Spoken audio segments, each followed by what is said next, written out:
السلام علیکم۔ حضرت سلیمان علیہ السلام کے دربار عالی میں ایک آدمی گھبرایا ہوا حاضر ہوا اور عرض کرنے لگا، حضور ہوا کو حکم دیجئے کہ مجھے سرزمین ہند میں پہنچا دے۔ حضرت سلیمان علیہ السلام نے فرمایا، بات کیا ہوئی، یہاں سے کیوں جانا چاہتے ہو؟ وہ کہنے لگا، حضور ابھی ابھی میں نے ملک الموت کو دیکھا ہے جو مجھے گھور گھور کر دیکھ رہا تھا۔ وہ دیکھیے وہ مجھے گھور رہا ہے، حضور میری خیر نہیں، مجھے ابھی ہند پہنچا دیجئے۔ حضرت سلیمان علیہ السلام نے ہوا کو حکم دیا تو ہوا فوراً اس کو ہند چھوڑ آئی۔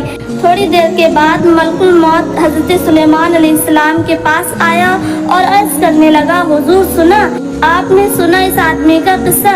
خدا کا مجھے حکم تھا کہ اس شخص کی جان سرزمین ہند میں قبض کروں۔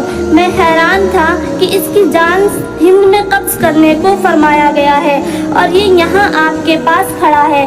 میں اسی حیرانی میں اسے دیکھ رہا تھا کہ خود ہی اس نے ہند جانے کی تمنا ظاہر کر دی۔ چنانچہ ادھر آپ نے ہوا کو حکم دیا اور وہ اسے اڑا کر ہند لے گئی، اور ادھر میں اس کے پیچھے گیا، اور جس وقت وہ سرزمین ہند پر اترا ہے اس کا وقت آ چکا تھا۔ اسی وقت میں نے وہاں اس کی جان قبض کر لی۔ موت سے بھاگنا مشکل ہے، جہاں پہنچو یہ آ جائے گی۔ میرے پیارے ویورز، اگر میری ویڈیو پسند آئی ہو تو میری ویڈیو کو لائک اینڈ شیئر کریں، میرے چینل کو سبسکرائب کریں۔ السلام علیکم ورحمۃ اللہ وبرکاتہ۔